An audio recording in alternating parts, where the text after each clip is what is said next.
Depression, misery, and loneliness is sending you out into the relationship world. Not because you're looking for someone else whose happiness and life vision and destiny you want to support. That's not why you get into a relationship. You're getting into a relationship because you got needs and you want them to fill them. Even though we have been accusing our oppressors of hindering our progress, I think sometimes we also have to look at ourselves and find out how we raise our children for them to become what they become in our society. I've come across a video from Dr. Umar Ifatunde, formerly known as Dr. Umar Johnson. I want us to watch this particular video. I will be back. Public education is under extermination. There will be no public school in the next 30 years. Why? Because they no longer need black workers in order for the American economy to function. They no longer need black workers in order for the American economy to function. That's why you see public schools shutting down all across the country. Have they closed any down here? Not yet? Okay, it's coming. They're getting rid of the schools because they don't need black people no more. Prison is for black people, and they can get illegal immigrants to do the other work. So there's no need for school anymore. Not for us. We was brought here to serve. We're no longer needed. And so now they're looking for strategies to get rid of black people and lock them up. So build your own schools and make your own economy, or we're going to be exterminated. It's really just that simple.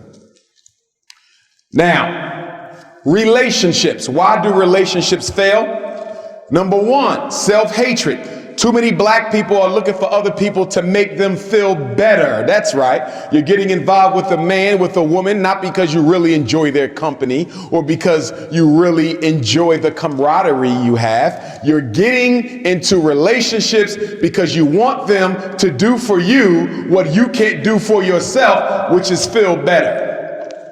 A lot of us are trying to find somebody else to do what? Make us like us. Depression, misery, and loneliness is sending you out into the relationship world. Not because you're looking for someone else whose happiness and life vision and destiny you want to support. That's not why you get into a relationship. You're getting into a relationship because you got needs and you want them to fill them. In other words, many of our relationships today are quid pro quos. I'm getting in this relationship under the agreement that you're going to be able to put me in Oprah Winfrey's house.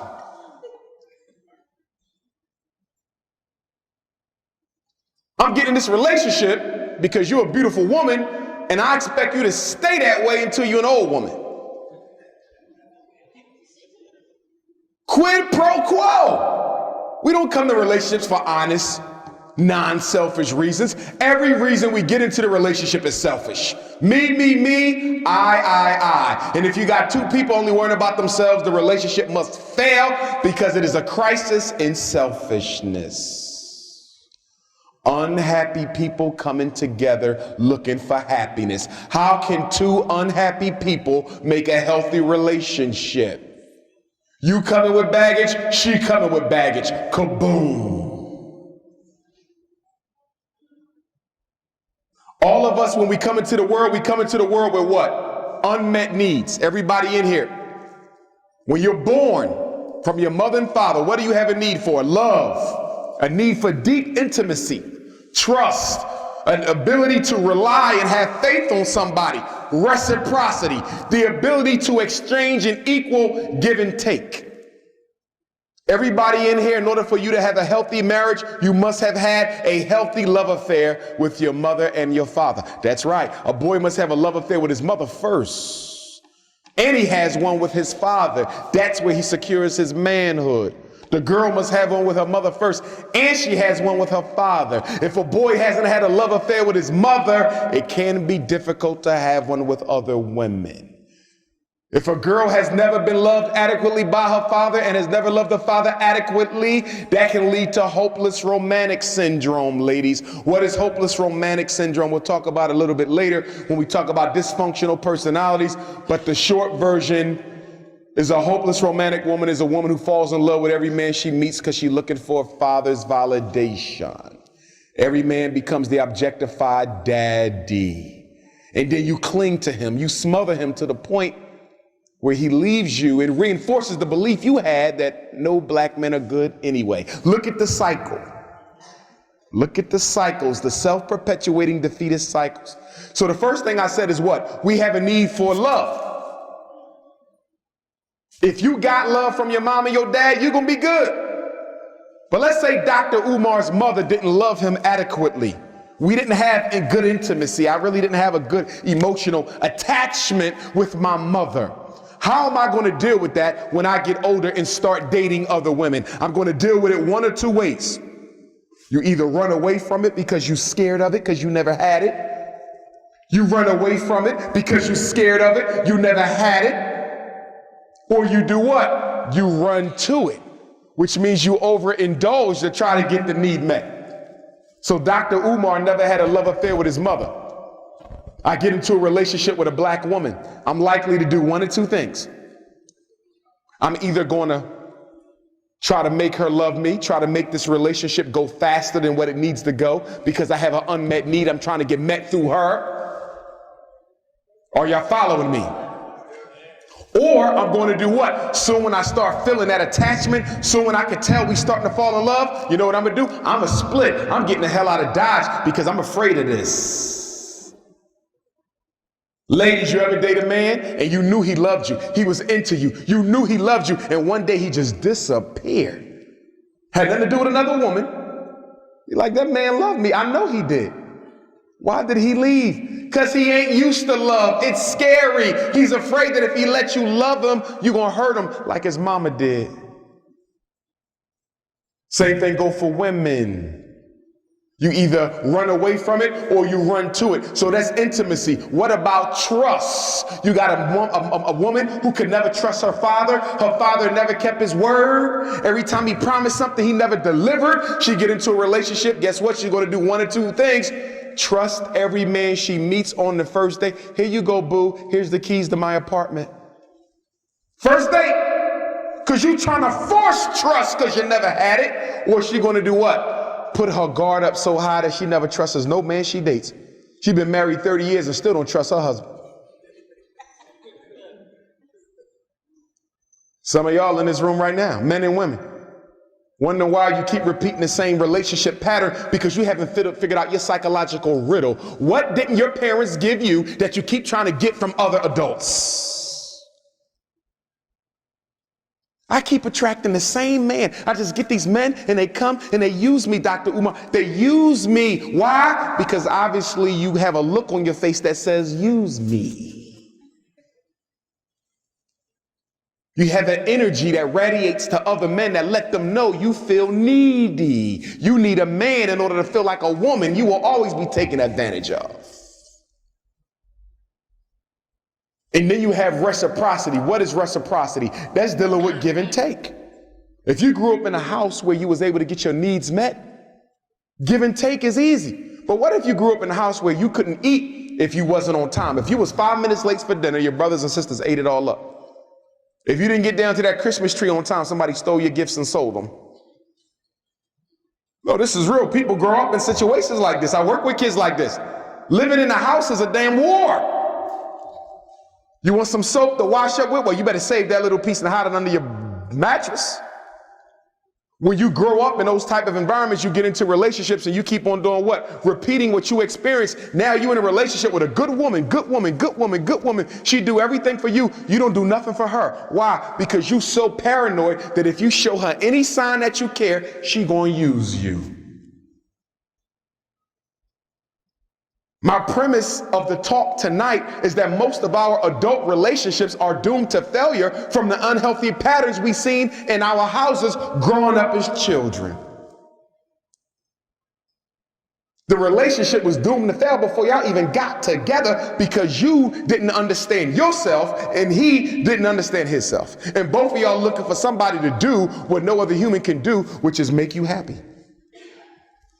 How many times do I hear that from people? I just want a man to make me happy. I just want a woman to make me happy. Can't nobody make you happy because emotions are internal. You create them. Can't nobody make you happy but you. Stop giving that responsibility to somebody else.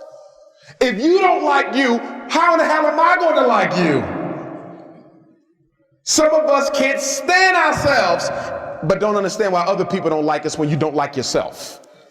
And this whole relationship is based on me trying to make you feel better about who you are. Are we serious? And the minute I don't do a good job of distracting you from you, you drop me off and pick up somebody else, and then you run around and say, Dr. Umar made me miserable. He made my life a living hell. I'm so unhappy. No, boo-boo, you was unhappy before you met me. All I did was expose it. Nobody make you happy but you. Most of us addicted to relationships. Can't be by ourselves. One relationship over, we jump into another. One marriage over, we jump into another. Why are you running from yourself? Do you know why we don't like to be by ourselves? The reason we don't like to be by ourselves is because when you by yourself, do you know what your consciousness does? It holds up a mirror of everything about you that you need to fix, but don't feel like it right now. So the best way to get out of your own responsibility is to find somebody to distract you from it. And that's why relationships begin to fail once you meet somebody who's really trying to help you grow, because you're not interested in growing. Hey, baby, why don't you stop smoking them cigarettes? You don't tell me what to do. I'm not dating you to become a better person. I'm dating you to cope with the person I already am. And that's why when you date people, you have to do what? Evaluate their willingness to grow. Because you are on a spiritual journey, and the man and woman you choose to walk with on that journey got to be able to support your destiny. How are you spiritual married to a materialistic person? That can't work. But some of y'all trying to make it work. I know all types of conscious brothers married to women who were Beyonce chicks. Talking about some, Dr. Umar, she raising my daughter with weaves and perms and blonde hair, but you knew that when you met her. Why are you trying to make her something she ain't? You can't change nobody. When you meet somebody, you got to ask yourself the $1 million question. Can I live with this person as they are for the rest of my life until the day they die if they never change nothing about themselves? Can you say, yes, I can tolerate him forever? Yes, I can tolerate her forever? Or do you just like most of what you see, but not all of what you see, and you fail to recognize that problems don't disappear, they only get worse? Who you fooling? It's like so many black women I meet who, when I say, why did you marry him? Because y'all don't seem like a good fit. Because he proposed. So you got married just because he asked you? Yeah. You know it's bad for black women out here, Dr. Umar. You lecture about it. I seen it YouTube. You said only 1 out of 4 of us ever going to get married. He asked. I said, hell yeah. Ladies, listen to me, black woman. The most attractive thing that you have cannot be bought. It's called confidence. I don't care how good you look. I don't care how much money you spend on your hair, your clothes, your pocketbook. The most attractive thing to a man is confidence. You can have 2 women side by side. One is drop dead gorgeous. The other one is average. But if the other one exudes the confidence, if her God energy is stronger than yours, she will walk away with him. Now that's the good news. So you ain't got to spend no more money on hair, none of that garbage. Work on yourself. Get married because he asked you. Listen to me, black woman. I know the ratio. What's the ratio of black men to black women in Louisville? What is it, 1 to what? 35. Dang, it ain't that bad. If it's 1 to 35, I'm moving here. What about 1 to 20? 1 to 3, I don't think it's that good. 1 to 9, 1 to 8. Let's say 1 to 8. Listen to me, black woman. So you say I'm 1 out of 8 possible wives. I gotta be desperate to make sure I get one. Wrong. First of all, let's look at that 8 women. You 1 of 8, right? 3 of them crazy as hell. So now you 1 of 5. Okay? 1 of them is confused. So she ain't into men. Now you 1 of 4. 1 of them married, now you 1 of 3. In other words, it ain't as bad as you look. Once you take out the crazies and everybody else, you're only dealing with like 1 to 3. And who gets the 1 if they're 1 to 3? The one with the confidence and who got something to bring to the table. Ladies, never appear desperate. Like my sisters, when you get into your 30s, sisters who get to their 30s, they start looking at the biological clock. I'm 33, just got my master's. I ain't got no kids, but I got to get married first. Brothers know what I'm talking about. You ever went out with a sister like in her mid-30s with no kids? That date like a track race. For the kid, I got to be married by next summer, engaged by the following summer. I need to have my first. Damn, you don't even know my last name. Sister, don't be pushy. Be natural. Never appear desperate. Desperate is not attractive. I'm telling you. And whether you're a man or a woman, never tell people that you stand for certain principles you ain't gonna keep. Oh, we good for that. We good for that. I don't give out no cookies until I've been with a man for a year. And then you done gave them out. Be quiet. If the oven is baking, what you lying for? You like to let that steam out.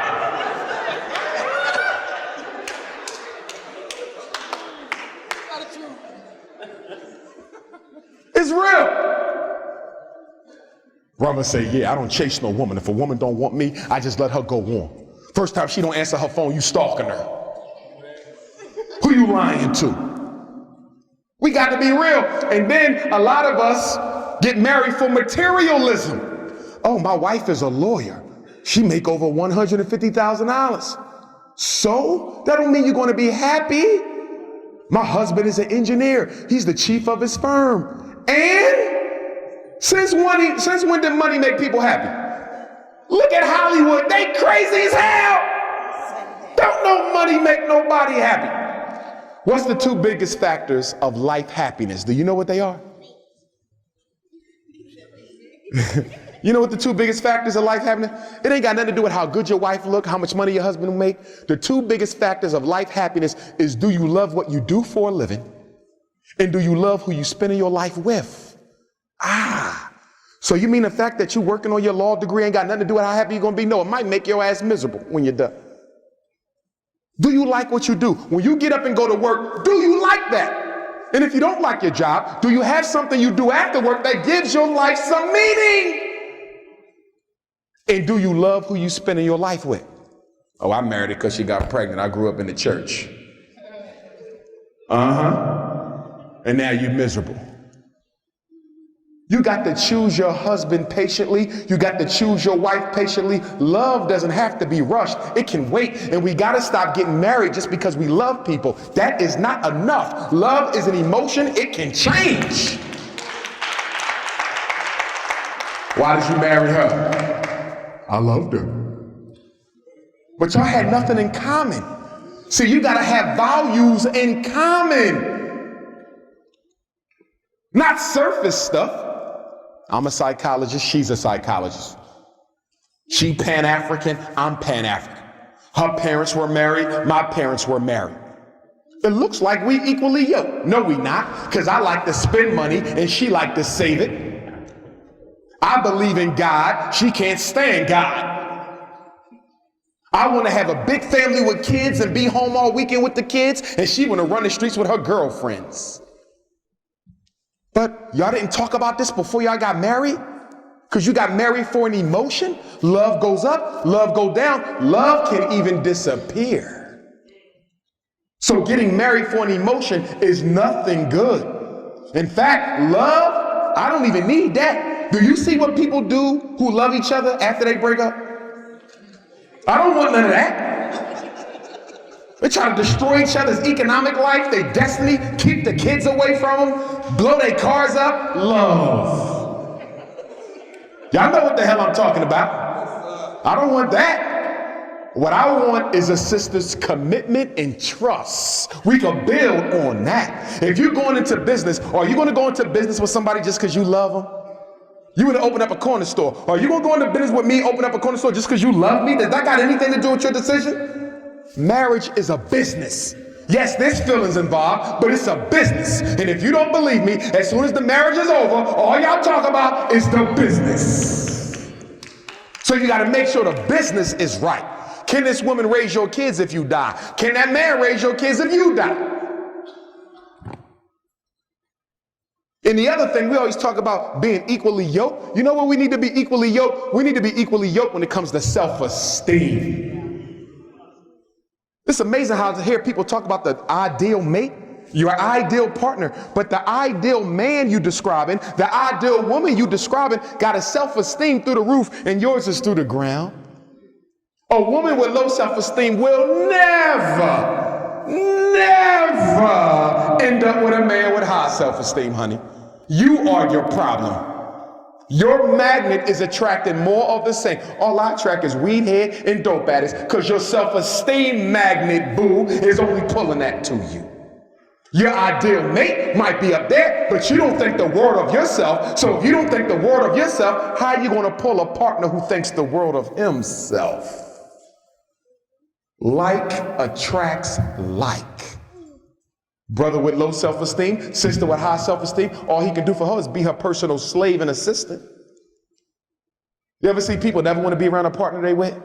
They'll come to an event like this and never go by each other the whole time. Get away from me. Some of y'all hearing that. You over there, he over that side. Because you don't like them. But you don't like yourself either, so you need them around to distract you. They serve a purpose of keeping your miserable ass from functioning on your miserable ass. Yes! Do couples counselor, you can look at the two couples, you can see why they came together. He had a need for a woman who worshiped him, and she had a need for a man to tell her what to do. Sometimes two unhealthy people can have a happy relationship because they both sick and they know it.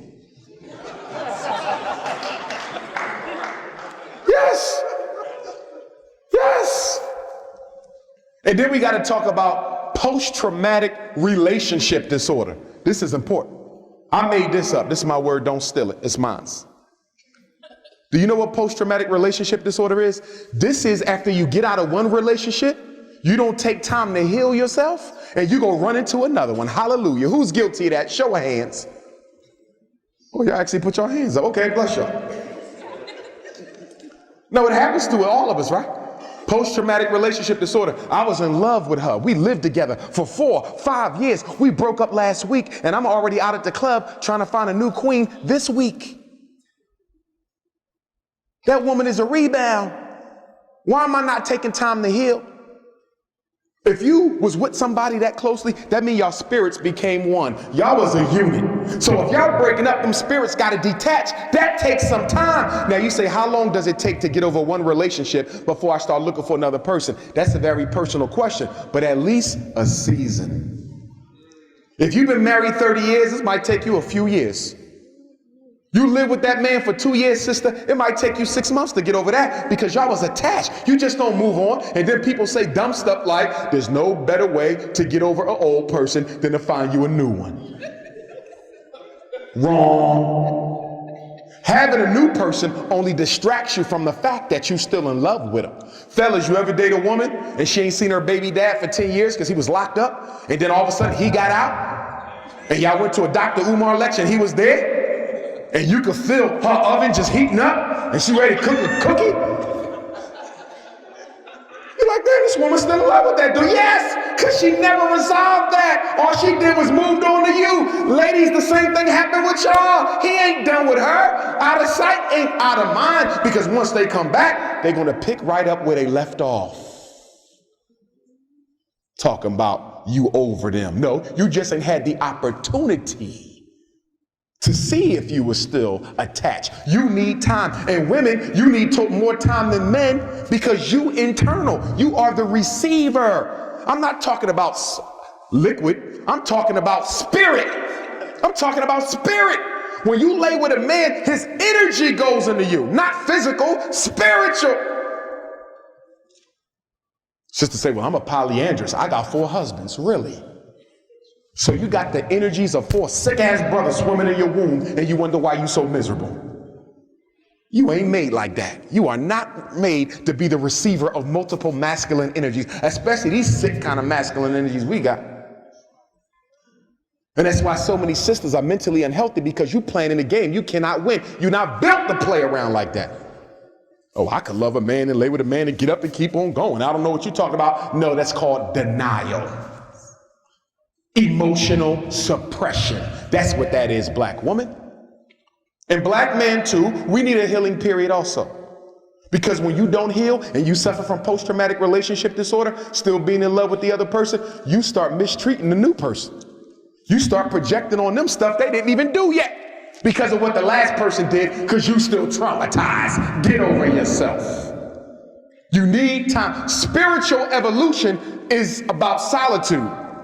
Study religion. I don't care if it's Islam, Christianity, African mysticism, East Indian religion. All of them teach that you got to spend time by yourself in order to achieve peace of mind. So if you're always dating and chasing, when do you find time to go into the great I am? When do you find time to meditate? We don't like what we are, but we ain't got the discipline to change it. Sisters, you ever had girlfriends who was married with kids, but they never wanted to go home? And soon as I got off from work, she wanted to go get some drinks. And right after I get the drinks, she want to go shopping. And then after I go shopping, she want to go get some more drinks. Then she want to go to the movies. Then she want to go eat. Like, damn! Go home! Why don't we like going home? Fellas, you call your homies up. Yo, dog, let's go swing out for a little bit. Man, I want to go head home. Nah, man, come on, man. It's a beautiful day outside. There's only 6 feet of snow out there. Come on. Why he don't want to go home? Because home is where the spirit talks to you. Home is when you're forced to look at yourself. You don't want to deal with you. You don't want to deal with your problem with your mom, the fact you ain't getting along with your sister. You don't want to talk about the fact that you cursed your son out and you need to forgive, ask for forgiveness. You don't want to deal with your problems. So you need somebody to take your mind off of it. Relationships is the newest drug in the black community. It's an addiction. It's a fix. Oh, and then we got to talk about the inner child. Do you know what the inner child is?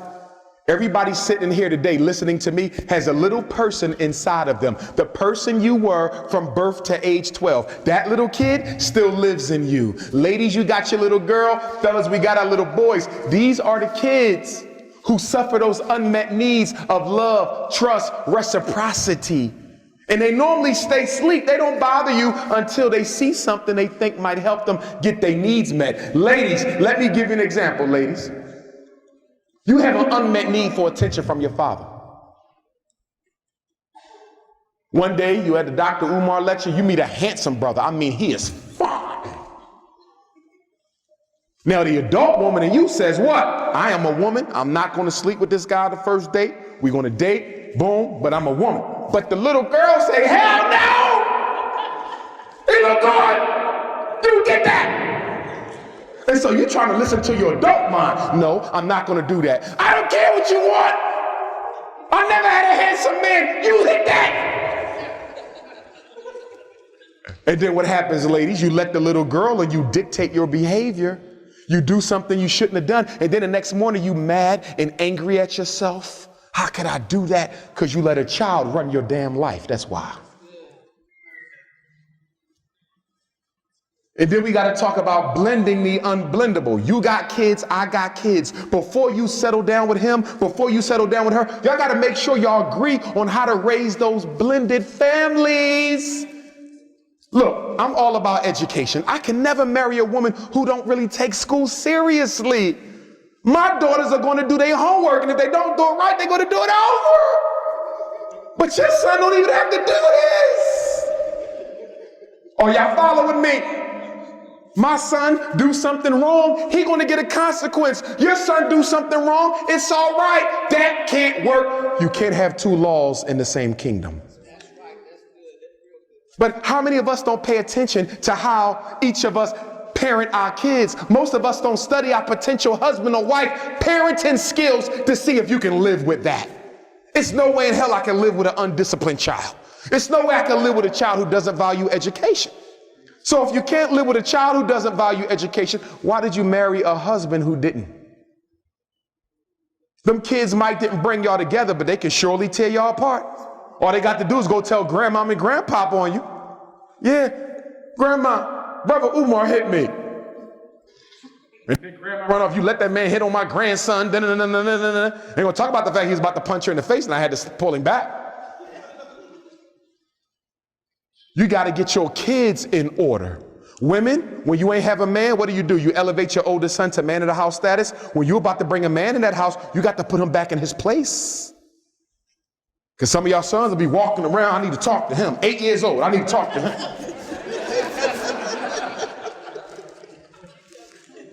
So now I got the arm wrestle with a 7-year-old because he think he your man. And men, we got to do the same thing with our daughters. Sometimes we elevate our daughters and have them thinking they the woman of the house. Then when a real woman come, your daughter sucking her teeth and snapping her neck. That woman old enough to be her mother. You got to check her. And if you got a whole bunch of unruly kids, you shouldn't be getting married then. Because you got to get your house in order. Ain't nobody putting up with that. Catch a case.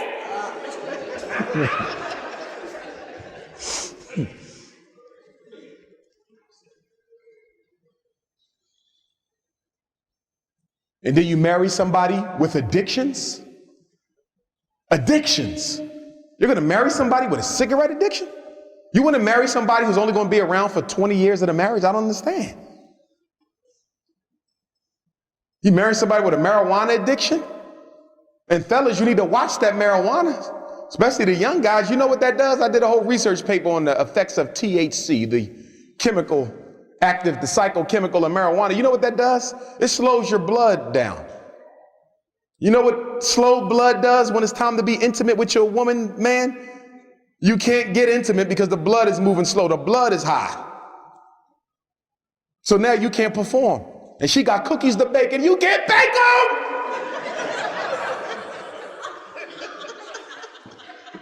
And then some of you women get mad at the man. You the one who was feeding him the weed. You made him impotent. You. These are the things we got to talk about. And then we're not honest with each other when we date. We lie. We show each other the best parts of ourselves. You notice that? You ever see somebody they've been dating for 10 years and then they moved in together and they broke up the second week they lived together? Broke up the second week they was married. How did that happen when y'all was together for 10 years? Because when they was together for 10 years, that was all a front. That wasn't the real people. When do we normally show our partners the real self? When somebody gets pregnant, we get engaged, we move in together, or we get married. Now, what is it about pregnancy, engagement, cohabitation, and marriage that brings out the worst? It's not that it brings out the worst, it brings out the real you. See, when a man gets a woman pregnant, we drop our ego. We stop faking. Because we say, we got to pay for this. The hell with faking, I'm gonna be me! Woman get married, she got the ring on her finger. She cooked for you every week when y'all was just dating. Now y'all married, she ain't cooked yet. Because that wasn't who she was. That was just the bait. Ladies, he used to open the door for you. Y'all dated, he would open the door every day, rub your feet down. Y'all got married, you put your feet up on him, he kicked them off. What you putting them over here for?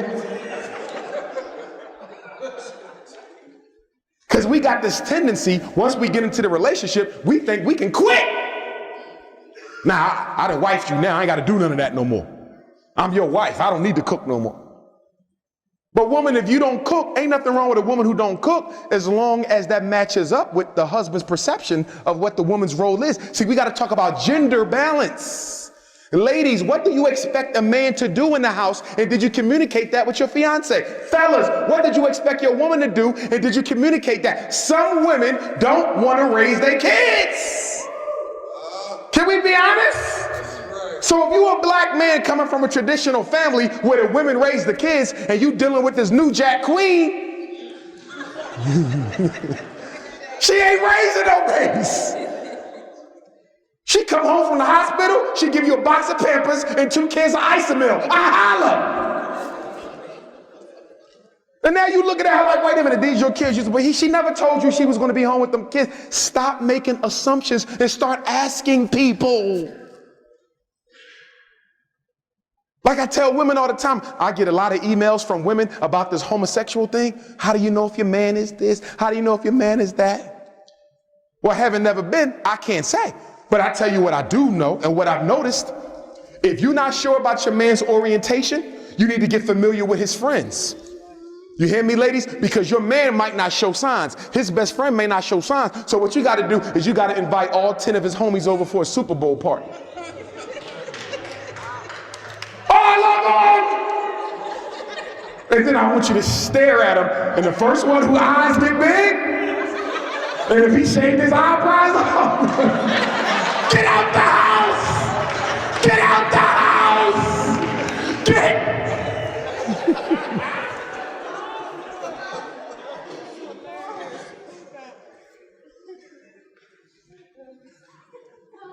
Because if he flaming, somebody in his social group will flame. He gonna float right up your steps. You ain't gonna even know he came in. Invite the group.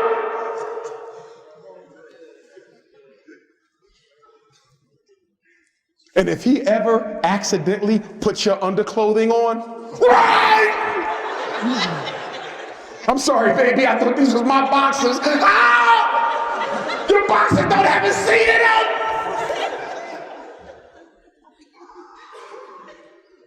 And you gotta watch the jokes that they make. Like, yeah, you better stop, or if I'm gonna find somebody else. He said, yeah, I'm gonna find somebody else. She said, yeah, I'm gonna find somebody to treat me good. He said, yeah, I'm gonna find somebody to treat me good. You say, if you don't stop playing with me, I'm gonna find a man who could treat me better than you. And then he said, if you don't stop playing with me, I'm gonna find a man who could treat me better than you. No, real rap. I just got an email, real rap. Sister's husband just confessed to her that he was homosexual up until 5 years before they got married. He just now told her this. Informed consent. We lie to each other. You get married, you got a terminal illness. He got a right to know that. She got a right to know that. You don't get married yesterday and pop up today, you know I'm HIV positive. You don't do stuff like this. You got to be honest. Stop dropping your dirty luggage, because you know you got spiritual vampires in Louisville, right? You know what a spiritual vampire is? These are men and women who look like regular people, but they not. And they only come out at night. They be at the clubs, in the Umar lectures, when the sun is down. And then you meet them and you start talking to them, and everything be going well for a while, male and female. And then after a couple weeks, they just start showing you a nasty ass side you never knew they had. And they start bringing up their problems and dropping all their baggage on your step.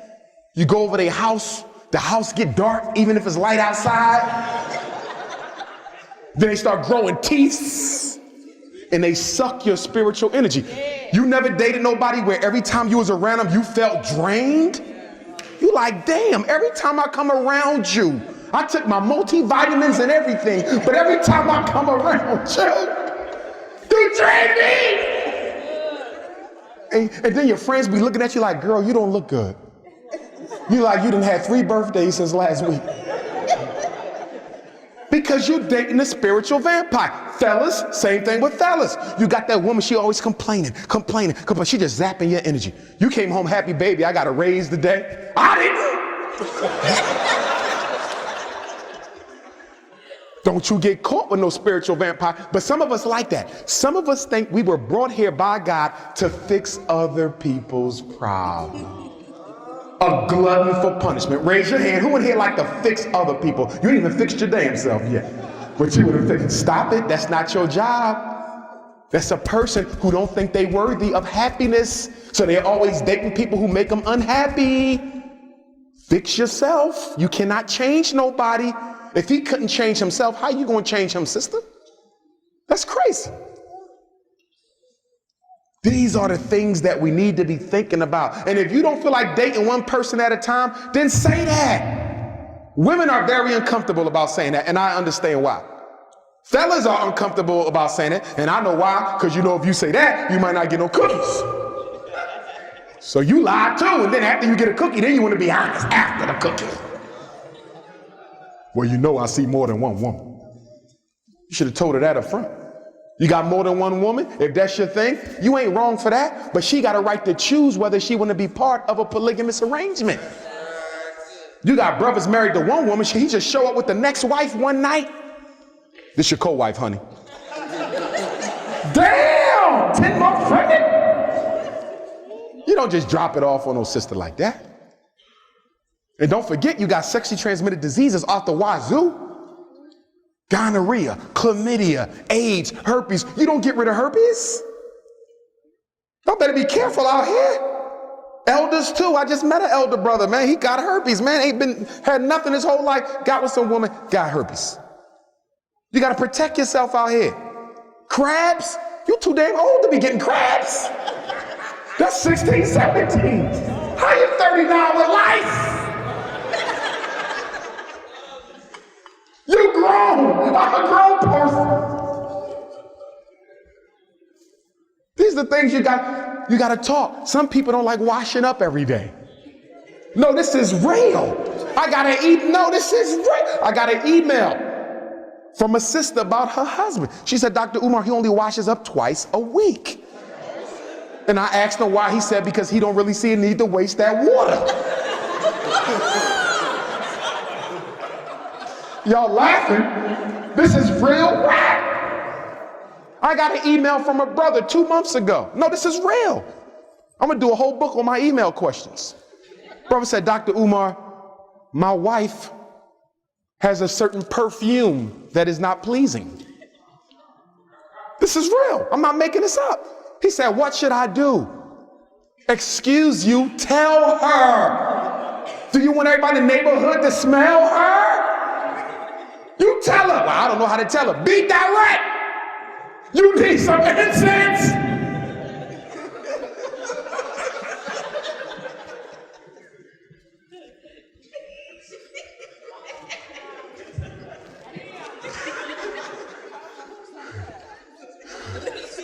And ladies, y'all don't be honest with your friends. Fellas, how many of you had a girl who would come and tell you about their girlfriend? Yeah, you know, Shaquita don't be smelling right. But if that's your girl, tell her! What you telling me for? Sister, tell your girlfriend. You gonna let the whole world find out first? What kind of friend are you? Bring us some myrrh. And ladies, stop telling men when the last time you've been intimate. I don't know why y'all do this. Yeah, I ain't been with nobody 5 years. Who asked you? I didn't ask you that. Why are you volunteering information? And then you decide to give a cookie and it ain't none left. Stop lying!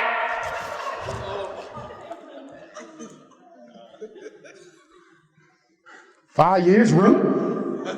Well, 5 minutes. And then we got to stop introducing romance too soon. You know why? Because before you got intimate, you could objectively evaluate whether or not this was a good person for you. You could see with both eyes. Sister say, this brother ain't good for me. He don't want to work or nothing. He got an anger problem, breath stink. You know, I can't. Fella, yesterday you was able to see it. Now, I don't think the sister really good for me. She a good sister, but I don't think our destiny's lining up. You could think, but then y'all get intimate. Now you can't think no more. Be honest with yourself, black woman. Yesterday you knew you should have left him alone. But last night, y'all crossed that line. And he hit you with a lightning bolt. Boom! Now you can't see straight no more. And then your girlfriends are like, what you think? When you gonna call it off? When you gonna let him know you don't want to be bothered? Well, I've been thinking, everybody deserves a second chance. Boom! Men, same thing with us. You see a sister, you say, she cool like a friend, but she ain't wifey material. And then y'all cross that line and she do certain types of tricks you didn't know existed. And now your homie like, when you gonna call it off? Everybody deserves a second chance. Who you fooling? Do you not know intimacy don't keep you married? I don't care how good it is, it does not keep you married. In fact, it can make it worse. It can make it worse, because now you're frustrated. Here's the thing. There's 3 types of attachments that we have with our parents: secure, anxious, and insecure. 95% of the people in this room, the type of attachment you had with your parents in your childhood up to age 12 is predictive of the type of relationship attachments you have now. If you came from parents where you had a secure attachment, you're probably in a secure relationship right now, or soon to be. But if you had an anxious attachment where you wasn't sure if you can trust them, You're probably anxious now in your relationships. And if you had an insecure relationship with your parents, you probably have an insecure one now.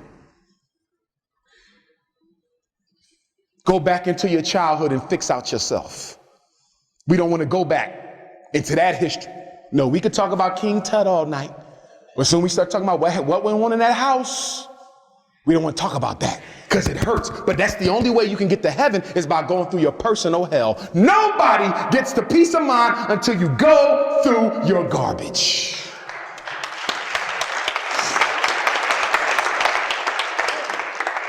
Remember I talked about unmet needs? These are the 4 major unmet needs. Love.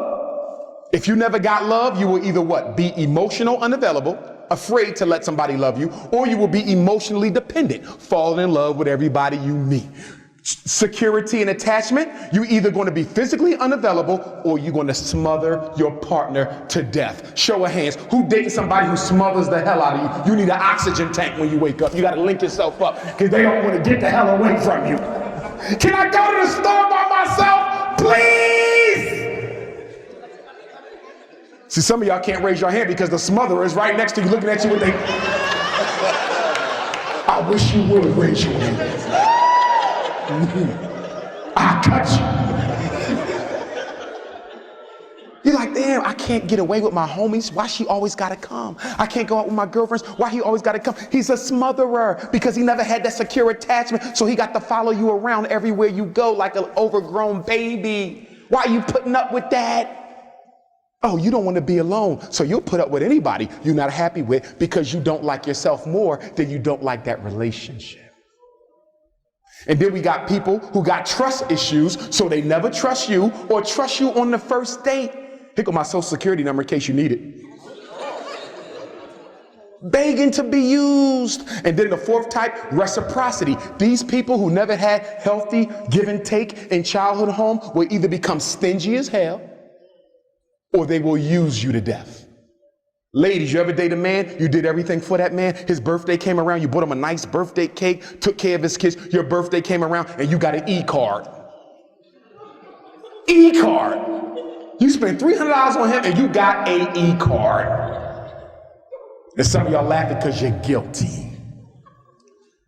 When you date somebody, you got to ask yourself, do they have the ability to love you? Do they have the ability to trust you? Do they have the ability to reciprocate? And do they have the ability to attach? I run into a lot of black women who meet some good brothers, good men, but the men were hurt in a previous relationship, so they got a big prison around their heart. So the woman is like, I love this man, but he won't let me love him. And then what is my question to you, sister? Can you live with him as he is if he never changed until the day you die? And your answer is no. But because he's the best thing you found, you try to accommodate yourself to him, and it never works. You cannot cheat spirit. You cannot. And then some of us rush, fellas. We get into marriages, women, we get into marriages with people who was good, but it really wasn't what we was looking for. And what happens? Right after you get married, you run into the man of your damn dreams. And now you scratching your head like, uh-oh, I made a commitment to God, but I'm feeling his energy. Fellas, I made a commitment to God, but that's the one. She was the one. Too late, you rushed. If you ain't content with what you got, what the hell you taking it home for? Some of us make better decisions with our cars and our hair than we do in relationships. You go buy a car, you want to test drive the car, you want to see the damn Carfax. You married his ass, you ain't seen no facts. These are the values. If somebody like to save and somebody like to spend, there's going to be a problem. Somebody like hanging with the family, somebody like hanging with the friends, there's going to be a problem. Somebody like baking cookies every night and somebody only want to bake them once a year. Now, I've never been married, but ladies, I've been hearing from married men that once y'all get married, the oven gets shut down. Don't you deny him his God-given rights. Because there's women in Louisville who would love the bacon cookie. Shake and bake. And then you got religious activity versus inactivity. That's really important, especially for spiritual people. I got a brother right now, his wife got the white Jesus on the wall and won't take it down because she said that been in her family for 200 years. I said, yeah, so has slavery, honey. Burn that shit. Okay? Burn it! You don't bring no white Christ in my house. Some of y'all still got white Jesus. Raise your hand. Damn, white Jesus in the house. And then some of y'all got the black version looking like Lionel Richie. Stop!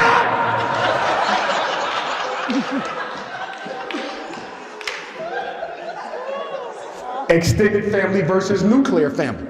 I was an adopted child. I'm speaking hypothetical.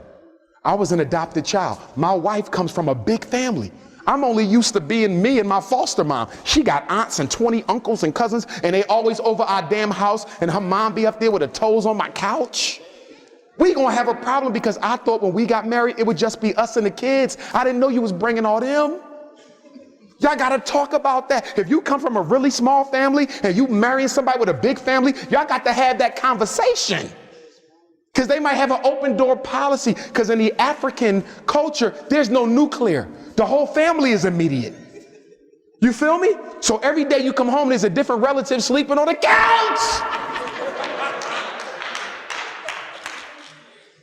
Y'all know what I'm talking about. Talk. All you got to do is talk. But see, you don't want to talk because you say, if they tell me the truth, I'm going to have to make a decision. And I don't want responsibility. I want them to lie to me so I can blame them later, even though I already knew.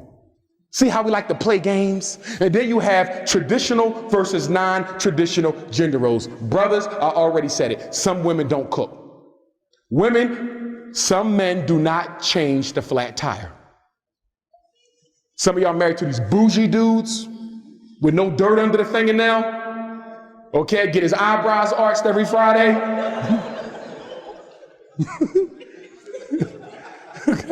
So hey baby, I broke down. I'm on the interstate. Can you come get me here? Sure. He shows up, gives you the jack, and say, call me. We'll get back on the road. By the way, do you want my coat? Because it's chilly. Some men don't take the trash out. I'm being honest. They expect a woman to take the trash out because their mother always took their trash out. You got to study the relationship that the man has with his mother. And even if it's healthy, you got to make sure that it's not sick. Are y'all following me? He may love his mother to death, but if it is an unhealthy thing where she has turned him into a damn overgrown boy, you don't want him. His mother still comes over his house and cleans and washes his clothes, and he's 35. You don't want no man like that. Fellas, you got to do the same thing. You dating a woman, and every time y'all have a problem, she call her father up. Daddy, Johnny's yelling. I tell her and her father where to go. You got to make sure, because some people got that relationship with their parents where they tell them all their business. Some people got that relationship with their girlfriends where they tell them all their business. Ladies, that's a big pet peeve amongst men. One of the biggest complaints I hear from black men is black women who cannot hold a damn secret. I had a situation not too long ago. The brother confessed to his wife that he was molested. She told her best friend, who told her best friend. You got to know how to be quiet. At the end of the day, the only person a black man can absolutely trust is the woman sleeping next to him. Ladies, you got to be able to hold your man's confidence. Everything ain't to be shared. And fellas, we got to do the same thing, because some of us can run our mouths too much. Keep the business in the home. Then you got to talk to the kids and make sure they're not telling the business, because some of y'all kids tell everybody. Mommy and Daddy were fighting. Now, what I want to do now, I'm going to skip through some of this. Oh, I got to say something. This is very important. Listen to me. News alert, news alert, news alert. We have a growing population of black men and black women who are into the self-stimulation thing. European sex. Y'all know what I'm talking about. Ladies, toys, gadgets, things. Fellas, Jack and the Johnson. Listen to me well. No, listen. Psychologically, if you self-stimulate, ladies with toys, fellas with yourself, If you do that too much to the point of addiction, do you know what happens? Your brain begins to rewire itself and will only respond to that type of a climax. So now you are with your husband and you're enjoying the intimacy, but it's not pleasing you to that point, and you're getting frustrated because you don't understand how something so good cannot take you to the next level because you messed yourself up with all that self-stimulation. Fellas, the same thing. You want to keep on beating Billy? One day, you get married, and Billy don't respond to the most beautiful woman in Louisville, and you are frustrated like, how can this be? She is the bomb, small waist, boom, boom, pow. But guess what? Billy don't respond because you done beat him to death.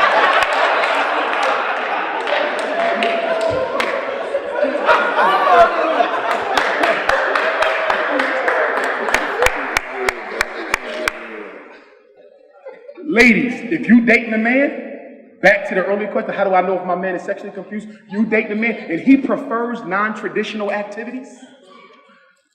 I've been getting a lot of them emails too. My man only wants the reverse. Well, that's not supposed to even be taking place in our culture. That's not what that's for. But see, in European culture, they objectified every aspect of the woman's body. Things that were not even meant for pleasure are now pleasurable. Ears, teeth, everything! So black woman, if he prefers something non-traditional, and that's the only way he can climax is through something that's unhealthy, you can pretty much bet he's been into some other experiences. If that's what he craving, I got says, yeah, Dr. Umar, that's all he wants to do. Pack up and get out. I will call the cab. Something ain't healthy. Now let's talk about the unhealthy types of men that women need to stay away from. Ladies, most brothers in Louisville are good brothers, but you got a small few who are pimps, predators, players, couch potatoes, impregnators, and professionals. Now, what is a pimp? A pimp is a man who will use you for your economic resources. Credit card, money, car, house, pay my child support. He's a user. And once he sucks all your economic juice from you, he drops you and finds the next sucker. Who's at risk for being used? A sister with low self-esteem, because you will take any man as long as he's there. And then you got the player. The player is the opposite of the pimp. The pimp wants your economics. The player don't want your economics. He has his own economics. All he wants is one thing: the immortal cookie. And he likes all flavors: butter almond, butter pecan, caramel, sweet brown sugar, red raisin. He is the Louisville Cookie Monster. We got any cookie monsters in here? Louisville Cookie Monster. See, ladies, when you date a man, you got to ask yourself. Most men will keep something on the side until they find that right one. And then when they find that right one, they give up the rest because, like, I found my queen dog, I'm good now. I'm turning my player card in, burn it. But then other men will keep something on the side even after they found the right one. So sisters, when you date a man, you got to study. Is he a temporary player or is he a player for life? He 80 years old. With that cane, still out there trying to And fellas, women the same way. Some women will play until they find the right man. Girl, I found me a good brother, he's a conscious brother. I'm turning my player card in. And then other women will keep something on the side forever. That's right, we got some grandmoms out there, she's still swinging. Okay? With them Diana Ross high heels.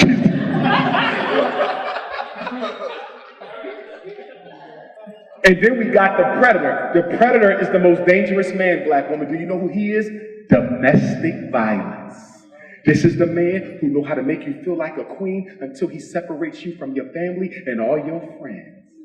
Why you got to keep going to church with your mom every Sunday? Tell your mom you got a man now. You need to be home with me.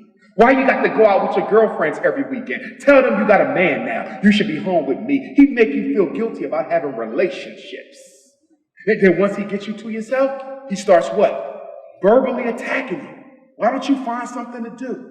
You look like you gaining too much weight. Why don't you get another job? He start beating you down verbally, like, what's going on? And then he start throwing stuff around the house.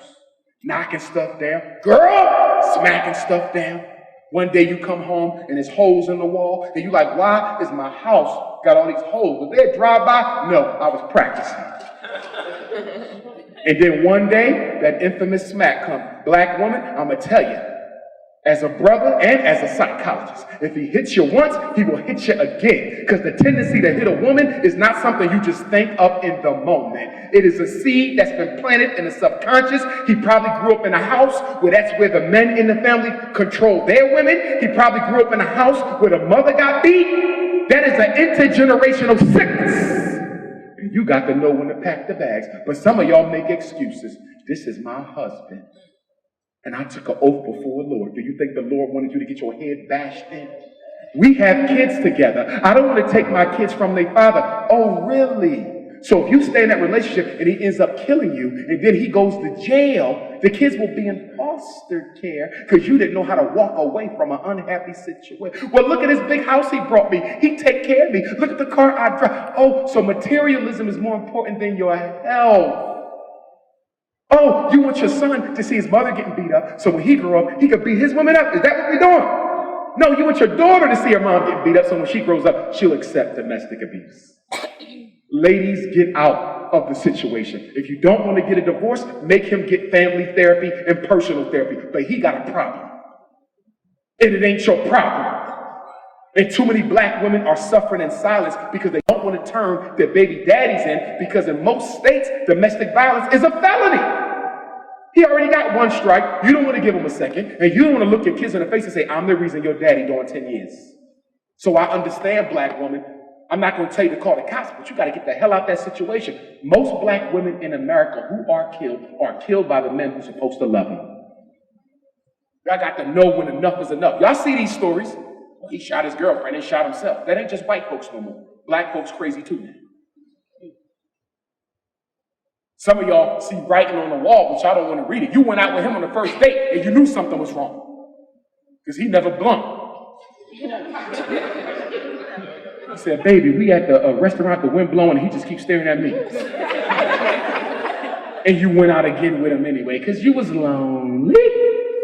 It's better to be miserable by yourself than to be miserable with somebody else. And then we got to talk about the couch potato. This is a spoiled black man. His mother spoiled him. His mother turned him to an overgrown little boy, and he's looking for a woman who will be just like his mother. He ain't going to work. He wants you to work. He ain't going to clean. He wants you to clean. He don't want to go pick up the kids' report cards. He wants you to do it because his mother told him he was so special that he should have to do nothing but breathe. And so you come home from work and he's sitting on your couch with your remote control, with your robe, your do-rag, your flip-flops. And got a nerve to ask you what you cooking for dinner when his ass been home all day. And some of y'all go for it. Because a woman with low self-esteem want a man who don't work because she ain't got to worry about him leaving the house. And if he don't leave the house, can't nobody take him from her. And then we got the impregnator. This is real simple. Who the impregnator? He just go around making babies, dropping seeds all over Louisville. Don't take care of them and won't even tell you he got them. You say, hey, baby, how many kids you got? I got two. A couple of weeks later, you heard from the hood, he got like 14. You said, wait a minute, baby, you told me you had 2 kids. He said, no, baby, I said I had too many to tell you about.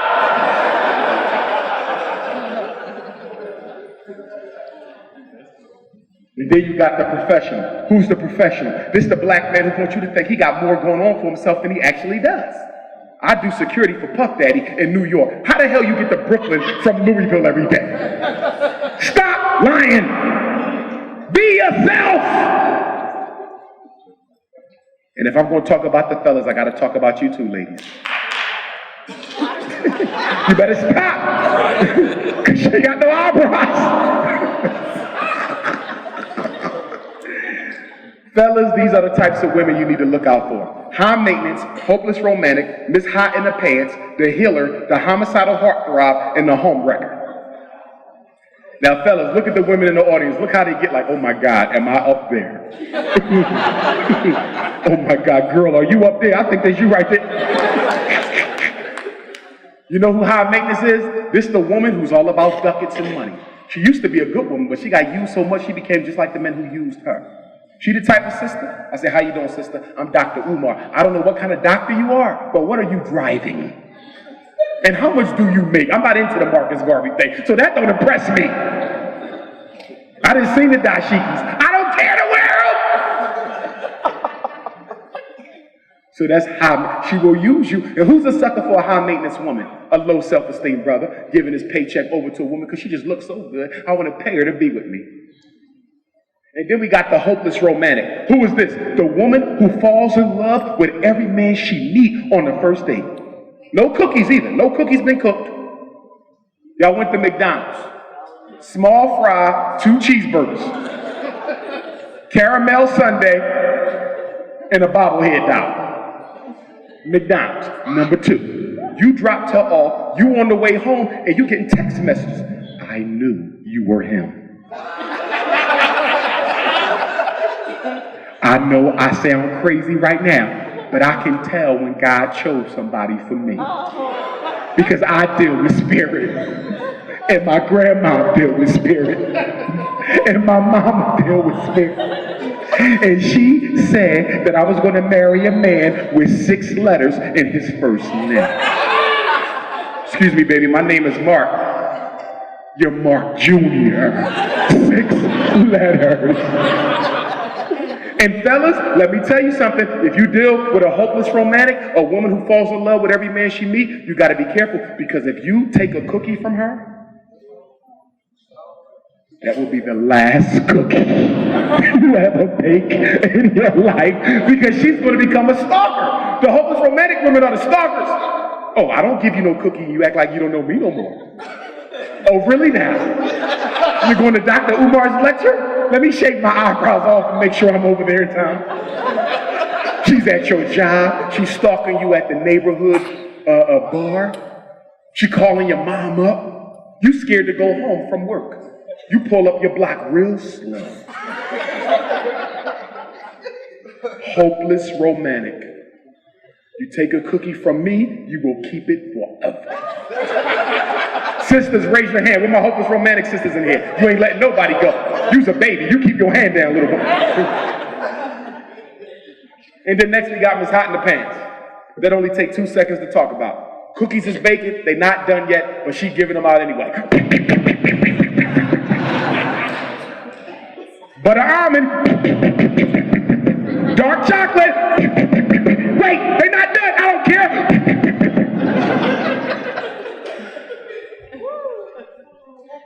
And then we got the healer. These tend to be sisters above the age of 40, but they can be beneath the age of 40. These are normally women who have been dating for a while and they have given up because they have not found what they're looking for. And the reason why they haven't found what they're looking for isn't because there's anything wrong with them. It's because they keep looking in the wrong damn places. You're never going to find anything different if all you're doing is picking up men at the bar, at the football game, at the swap meet. You got to meet them somewhere else for a change. So many women think something wrong with them when the problem is where you're looking. So you know what a lot of women do? They say, look, I'm not going to find what I want, so I'm going to make what I want. I'm going to pick up any brother I find, and I have a crystal ball, and I'm going to rub my invisible crystal ball, and I'm going to turn him into the next president of the United States. He might have been homeless for 20 years. He might have been in and out of the joint, but with my powers, I can fix him. Ladies, where my healer's at?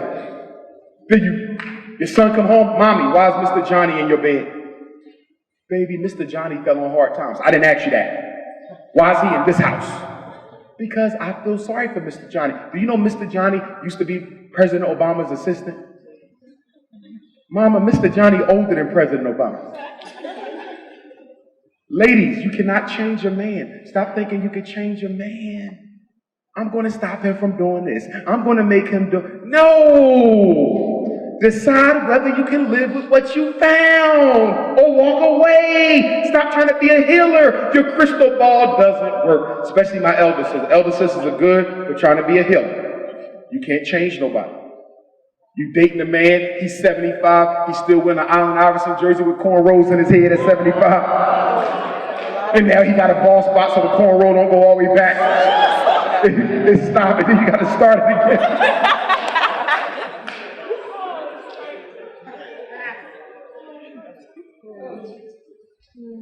And then we got to talk about the homicidal heartthrob. Fellas, drama queen. This is the woman who cannot talk about the problem. She got to fight it out. She curses, she screams, she threats, she comes to your job. She beats your mama up, your baby mama up, your lawyer up. She don't care!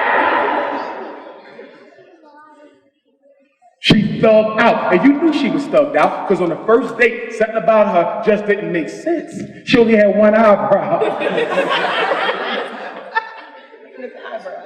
She had 3 baby daddies' names and they was all crossed out with skull bones. You knew. She had 2 knife cuts and a gun wound. You knew. But you kept on. You know why you kept dealing with her crazy behind? Because crazy cookies are the best cookies. And you couldn't walk away from them. Yes.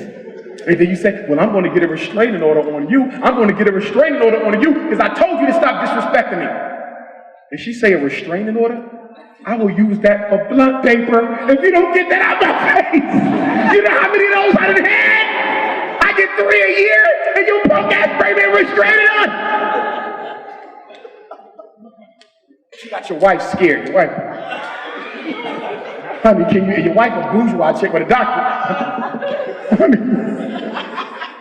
Fellas, if you know the girl is thrown off, why are you dealing with her? Especially if you're a professional brother like me, you can't afford that kind of drama. She just come to the lecture. Boom! I need to talk! Oh, shit. Meet me at the airport. No, now! And the last one is who? The home brothers, if you got a good wife, why are you taking a chance of losing your family on some garbage? Don't no woman want to play seconds. But y'all keep falling. Married men and men in relationships keep getting suckered. And I'm going to tell the sisters how this happens. And some of y'all, who the home wreckers? Any women home wreckers in here? See, these are women who don't think they can find a man of their own, so they just take everybody else's. They specialize in dealing with men who are in committed relationships because they're jealous of other women for having what they can't seem to get. And it starts off real easy, don't it, fellas? She say, look, I know you're in a relationship and I respect you. In fact, that's what I find attractive about you. A married brother, 2 kids. I just want a little bit of time. I'm not going to harm that. That's my sister. I just need my time. So the first year, you give her time. And then the second year, she says some more time. And you say, I can't keep giving you more. I told you I was married. Don't start that crazy stuff. And then she said, when you leaving her for me? Whoa. We never discussed that. I know, but that was before I cooked 3 cookies. When you coming home? You say, I'm not leaving my wife for you. You change your phone number. Don't call me no more. She can't. You change your email. You thought it was that simple, didn't you? Next day you come home, she in your house with your wife talking about you. And how you took her here and took her there and things you did with her.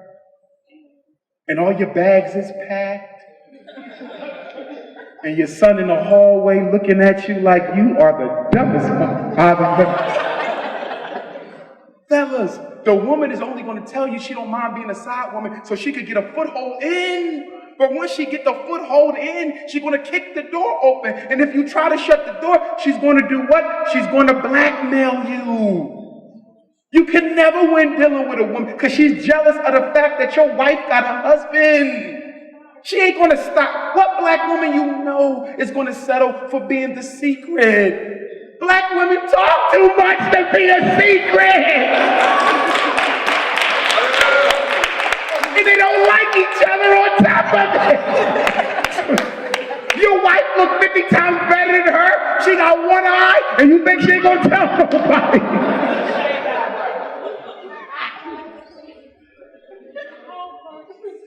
How would you cheat? And then I look at the women y'all cheat with. They nothing like your wife. You threw over a marriage over this? Fellas.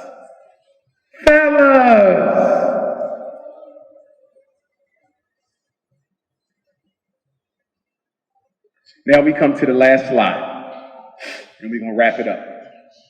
I actually have a for sisters only relationships and dating seminar that I would love to do, but that got to be an all-female audience where I really get deep.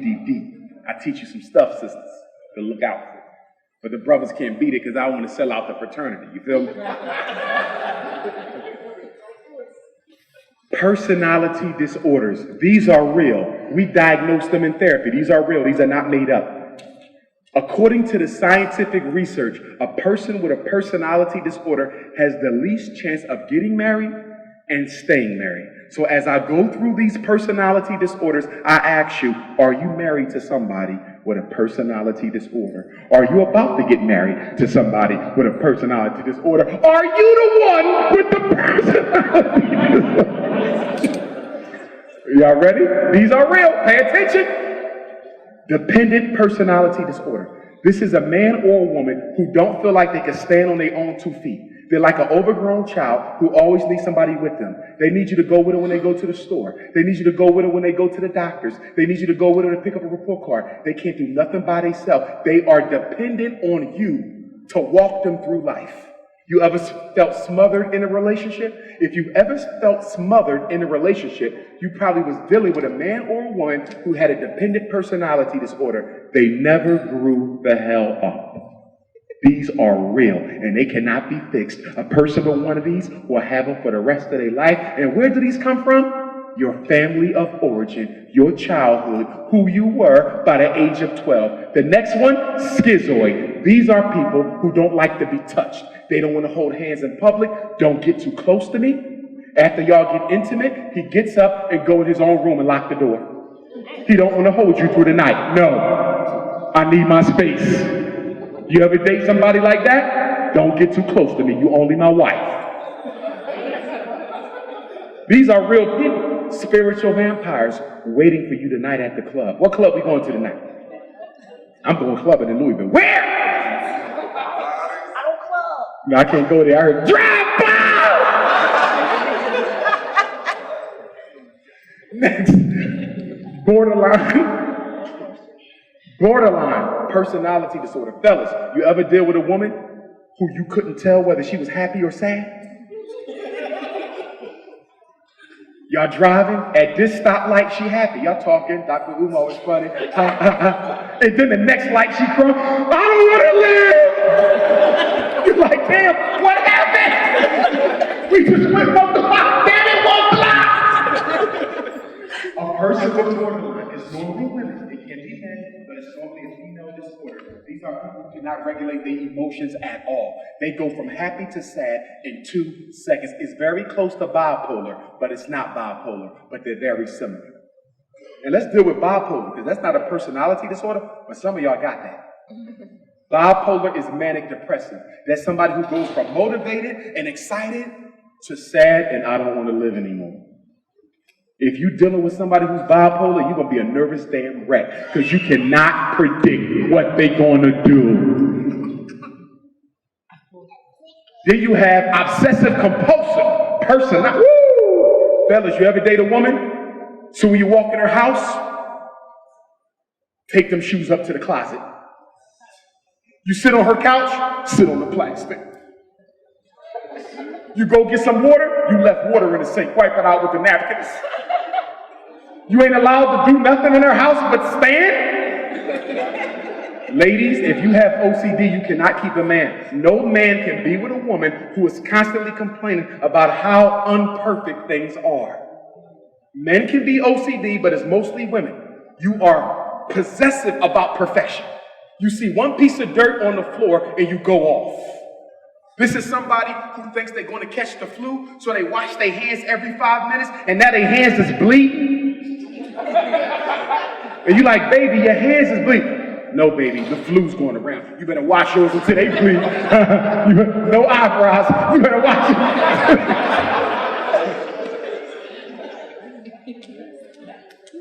I love these next two. Now, we laughing about this, but when you get out there, you got to take this seriously. Some of y'all like, damn, I got to rework my whole relationship. He didn't drop some shit here tonight. The next one, and I'm going to do them together. Histrionic and narcissistic personality disorder. Stay with me. These are my favorites. A histrionic woman is a woman who thinks she's God's gift to Louisville, Kentucky. If she did not live, Louisville would not be here. Histrionic and narcissistic is the female and male version of I'm God's gift to you disorder. You ever dated a histrionic woman, black man? This is a woman who can never get enough attention from you. She got to get attention from other men. There's just not enough attention in Louisville to go around. Whenever y'all go out, she dresses so provocatively that even if the lights go out, people can see it. You're like, baby, we only going to pick up our son's report card dress. We're not going to the damn Grammys. What are you wearing? She got this long-ass dress like a wedding going to the report cards. And then she get mad at you and say, look, if you jealous that I look good, I can't stop them from looking at me. I'm going to look good with anything I wear. Okay, you don't like what I wear? You go in my closet. And then you go in the closet and it's like 100 fluorescent colored mini skirts. So it's like, damn, just come on, let's just go. Because everything she buys is provocative. Cleavage is all out. Now, I work in schools. In schools, it's easy to spot histrionic women. You want to know why? Because if you are the 6th grade math teacher, if you the 6th grade math, you teach your little kids, right? Why the hell you got on a mini skirt, cleavage, tramp stamp right here with your baby daddy name, stiletto high heels on, teaching a 6th grade math class, and you wonder why all the boys is spelling math, because they staring at your ass.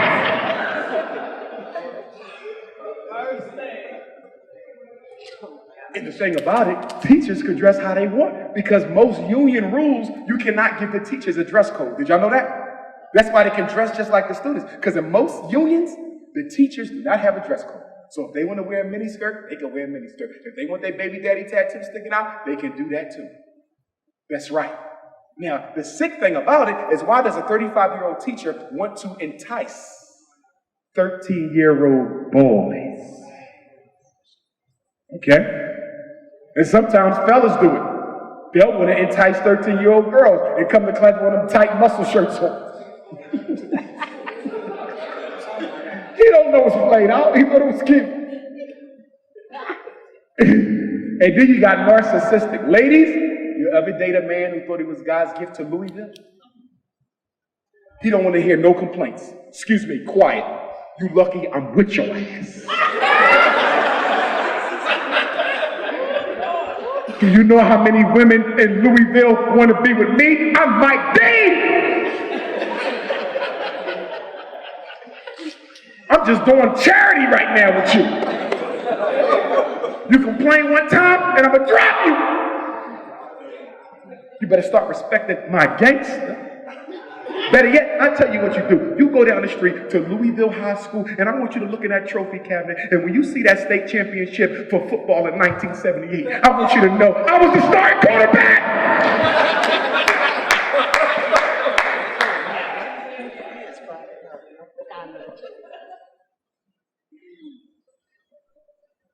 That's my picture with Lionel Richie at the state championships.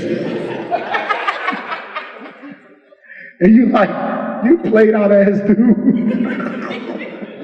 Ain't nothing special about you. Ladies, why would you marry a man who's a narcissist? Now, let me clarify. Some of y'all think y'all dating men who are narcissists. They're not. They're fake narcissists. A true narcissist and a fake narcissist ain't the same. A true narcissist is a man who really does have an elevated level of self-worship. A fake narcissist is a man who really got low self-esteem, but he likes to make you think he's God's gift. Are y'all following me, ladies? There's a difference. Are you dating a fake-ass narcissist or a real one? Okay. And then we got to talk about antisocial personality disorder. 3 more, then we're going to wrap. See, I want y'all to think. See, when y'all go home tonight, some of y'all ain't going to be the same after this. No, sir. I done seen like 10 of y'all bite all y'all nails off since we've been here.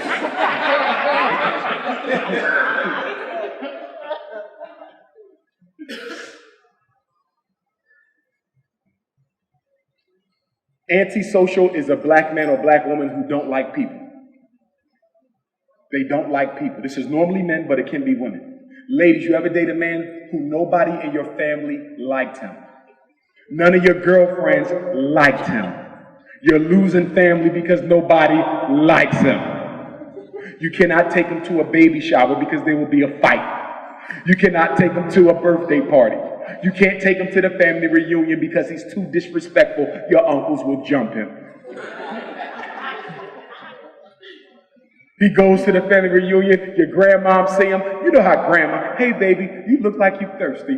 Did I say I was thirsty? Now his lips is dry as hell, they bleed. Do I look like I'm thirsty? Did I say I needed some water? Do these looks look bad? I don't need no chapstick.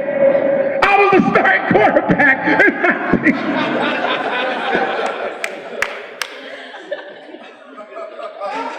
Oh, I love Louisville. Yes, sir. Antisocial. Don't like people. If you a social butterfly like Dr. Umar, I can never marry a woman who is antisocial.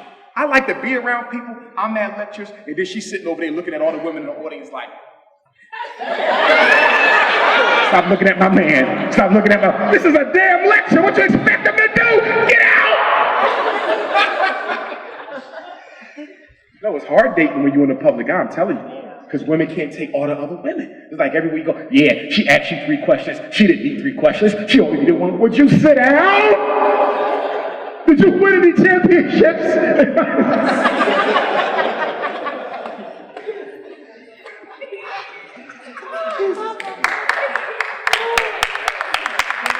And then we got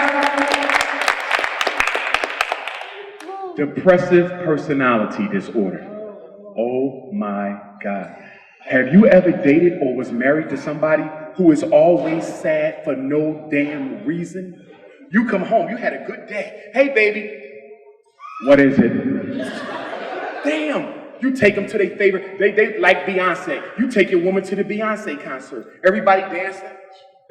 You look at her, I thought it would be better than this. Ladies, you threw him a surprise birthday party. You invited all his friends from college, high school, everybody. He shows up. What is this about? It's your birthday party. I preferred to be alone this year. Show of hands. Who's dealing with people like that right now? Always miserable for no damn reason. They are spiritual vampires. You better be careful. I couldn't date a woman like that. I used to date one in college, and I left her there. She was always sad. I'm telling you, we could go to a comedy. She would not crack a smile. You take them to invite you to meet your parents. It's just always droopy-eyed. She's so sad that in 5 minutes, everybody in the house be sad.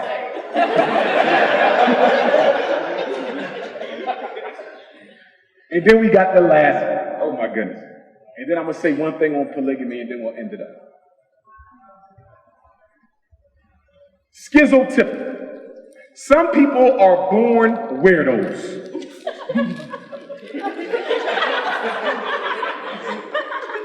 They looked at weird in kindergarten. They was weird in 5th grade.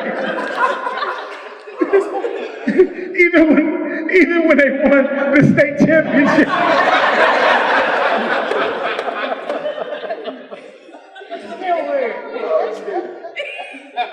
And you can always tell. So ladies, you go out on a date, right? First date, right? You got a schizotypical weirdo, natural weirdo. So you down there, you at Outback or TGI, and y'all talking, but you notice he ain't responding to nothing you say. And so then you eating your salad, you getting your salad on, your salad almost done. You look at him, he ain't touch his, and then he like this. And then you say, what's wrong, baby? You don't eat the salad? I just rather watch you eat it. And he like, oh my God, I think he's crazy. But because you ain't been out on a date in a long time and he looked kind of cute, you just kind of tolerate it. So then y'all be dating for a while. No cookies, just date. So then one day you invite him over. No cookies, but y'all share the same bed, right? But no cookies. So you know how you go to sleep, y'all sleep, everything's cool. You know how 3 o'clock in the morning you roll over to get your stretch on? So you roll over in your bed and you don't feel nothing in it. So you say to yourself, where's he? So then you peek, you know, you don't want to let him know you woke because you don't know if he's having a crazy fit. So you peek and you say, okay, the bathroom light is off.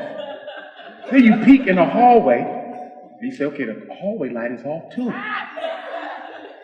Where is this nigga? So then all of a sudden you feel something breathing from above.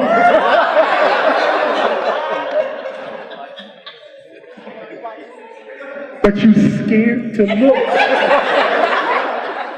So what you try to do is roll back over and act like you're stretching, so you do one of these. But he saw you peek. And so you decide to look up, and he's standing over your bed like this. So then you try to act like you don't see him, and you roll over again. And then you start reaching for your cell phone because you want to hit the emergency button. So you reach it, and you're like, where's my phone? Where's my iPhone? But you plan it off. And then all of a sudden, he passes it to you. Is this what you're looking for? Don't let weird people in your house. If their eyes don't blink, this is what you do. I want you to go to the dollar store and get the $2 fan. And on the first day, blow it and see.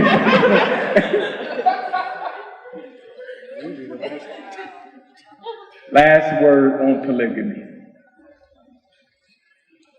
Some men prefer more than one woman. I'm going to have 2 wives. I am. That's me. So don't flirt with me if you don't want to be a co-wife. But I'm honest about it. Because I believe I should double up. If one of my wives go crazy, the other one is still sane. But here's the problem with polygamy, ladies. There's not enough brothers to go around. So when do we deal with the objective reality that it ain't enough? Now, don't get me wrong, because some of y'all saying what you're saying, we should just be, no. Men ain't ready for it either. Black men ain't ready for polygamy. If you're going to have 2 wives, you got to be able to take care of 2 households. There's no romance without finance, so I understand the black woman. But what I want the black woman to understand is this. Most of you are opposed to polygamy because you've only seen it in a masculine form. I grew up Muslim, and there was polygamy in Islam, and it was all masculine. The man ran it. He decided when he was going to have another wife, and there wasn't much you can do about it. That's what y'all see, but you never saw polygamy in the African context. Study polygamy.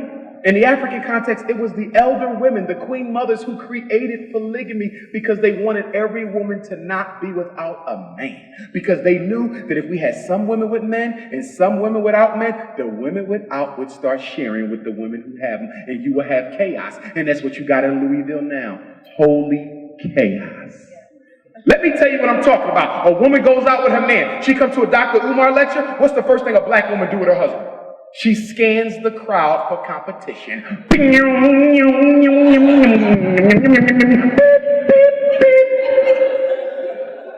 And the whole rest of the night, she ain't feeling comfortable because she sees something over there that look good, and she know he like women who look good. So now she don't feel comfortable because she know that this is a room full of women without men who looking for men. And so you know what it does? It erodes the sisterhood. One of the biggest issues amongst black women is the competition for so few black men. I see it in therapy all the time. Cousins, sisters even. Conflict because it ain't enough. Do we need polygamy forever? No. Once we fix our problems, we can go back to one man, one woman. You don't need polygamy if you got an equal number of men and women. But right now, we at war, and we got all these single mothers raising all these kids on their own. They need a man in that damn house. Now, a lot of you women here, you can afford to be with one man because you look good and you got it going on. But what about your sisters who ain't got your education? What about your sisters who ain't got your job? What about the women in the projects who got 5 or 6 kids and would love to share a man because they want one? See, we got to look at the community. Now, it's not natural for a woman to want to share her husband. Who wants to share their husband? You don't do it because you want to. You do it because the community needs you. But fellas, we got to get our act right first. We can't do it tomorrow. I don't want nobody going out here and saying, Umar said all the men can have 2 wives. No, because black men, let's be honest, we have sexually objectified our women like the slave master did. Exactly. And until we de-objectify black women, we cannot do no polygamy. So we got years before we can do something like this. But I think black women need to have a conference by themselves where y'all have that conversation. Last thing I want to say. If I was in charge of polygamy in Louisville, this is how it would work. We would have 16 couples, married couples, 16 women, 16 men, husband and wife. Everybody was married for at least 20 years, happily married, they're all elders. Dr. Umar wants a wife, I gotta go amongst the 16 elders, couples, and apply for a wife. And they interview me, they see if I'm ready, and then I have to go to a mandatory manhood training program. Oh yes, look at the brothers, I ain't say all that shit, okay? And then after I go through the program, they say, okay, you can have your first wife. So all the women are organized, so we know who need a husband and who looking for one. So they say, okay, Dr. Umar, your first wife can come from the A group. The A group are women who never been married. No kids, no nothing. They gorgeous, they fine, they the ones every man dream about marrying. But you only get one, black man. Were you ready for your second wife? And you can only have a second wife after you've been married to the first wife for 3 to 5 years, because we got to make sure you know what the hell you're doing first. There is no two at the same time. There's one and one later. So then you come back for your second wife. The elders say, okay, we're going to give you another wife. They talk to the first wife, talk to the kids. They say you get a second wife, and then guess what happens? You get a wife from the B group. These are sisters who might have been divorced. These are sisters who got a little bit of baggage, but it ain't much. They still got it going on. They might got a couple kids, but they got it going on. So you get your second wife from the B group. So then a couple years go by, and you say, I'm really liking this. So then you go to the elders again for your third wife. So they say, okay, you check out. You got enough money. You can take care of it. Your 2 wives are happy. We're going to give you a third wife, and she's going to come from the C group. Now, C means be a little bit more careful this time around. Now, women in the C group got a little bit more baggage. Some of them can't have kids at all. Some of them got permanent STDs. Some of them got terminal illnesses. They got some baggage. But if you claim to be taking on a third wife for the sake of the community, then you're going to take on one who needs a husband, not necessarily what you want. See, black men, a lot of us think that if we're going to have more than one wife, we're just going to take all the good-looking women in Louisville with no kids and leave all the other women. It don't work like that. Under a true polygamous arrangement, a woman with 10 kids and no education has just as much chance of getting married as the best-looking queen in Louisville. It must be equitable for all the women, not just the good-looking sisters. So then, in my system, you only get 4 wives. So I go for my last wife. They say, okay, you get your 4th wife. She coming from the D list.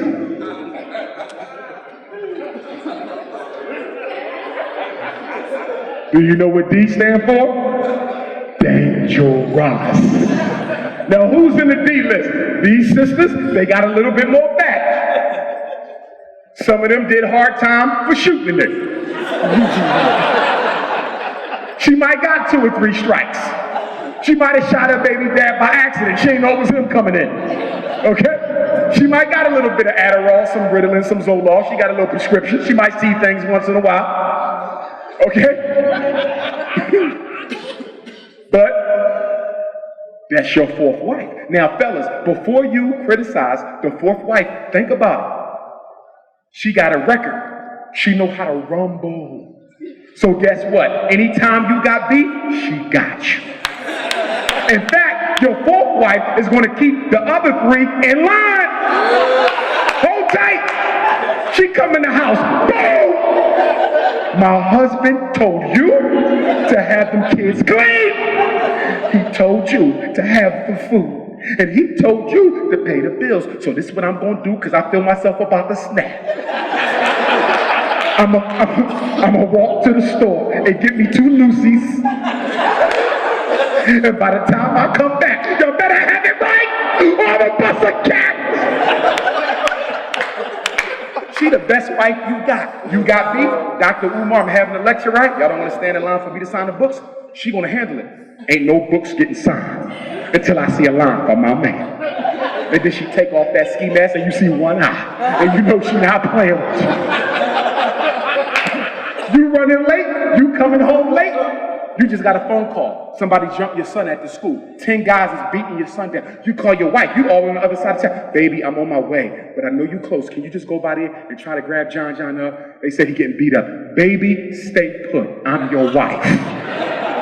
No, baby, don't do nothing crazy. I just want you to grab, baby, you gotta trust me. We took a vow. So guess what? 10 minutes later, you trying to get to the school as fast as you can because you know she ain't got no sense. But before you can get to the school, the news came across. There was a drive-by at the local elementary school. 10 kids is laying in the street. You say, baby, I hope that wasn't you. But what do you think I would do? I'm your baby. In conclusion, Black Louisville, I want to say that this first visit was a very beautiful one for me. I met a lot of good people. I hope it's not my last visit. Okay, it's been a wonderful day. Great video from Dr. Umar Ifatunde. It's very enlightened and educative. I'm always saying Mr. or Dr. Umar Ifatunde has been one Pan-Africanist who has been able to stand on his grounds to do what he's doing today, because he has been accused of taking some money to opening some school and the school hasn't been opening, and most of the times when I do content about Dr. Umar Ifatunde, I realized how he got a lot of haters, because most of the times people are accusing him of something from one thing to another. But in all, we can't take the fact that he makes a lot of sense when he decides to lecture about things that happening in the Black community. It's very important that we give him his flowers when he is still alive, because he has influenced, or he has been able to send his message across. He has been able to send his message across. And currently, when you go to most of African Pan-Africanist platforms, you realize they always share his videos because the things he says are facts. Most of the things he says are facts. Sometimes you may disagree with him. Sometimes you can also have your own opinion, but most of the times he hit the nail straight on the head. And it has been something I've monitored about him. He says it as it is.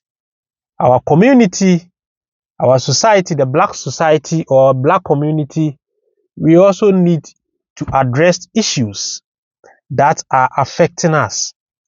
We have been blaming the oppressor, and the oppressor is always strategizing to take advantage of us. So it's about time we liberate our mindsets. We liberate our mindset towards our oppressors so that they can't take advantage of us anymore. That is what we are trying to do. And what we are doing today, you may not see the impact, or you may not see how it's changing the society, but some years to come, or some generation to come, you will see they are going to take action. I will say current Ghanaian citizens, we are a little bit timid, but there will be a generation that will come and they are going to be loud. They are going to voice out. They are going to be hardcore than whom we are today. So whatever we are doing today, we shouldn't think, oh, you people have been just talking and there is no action.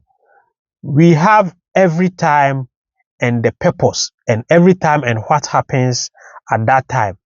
Some generation will come and they will take action.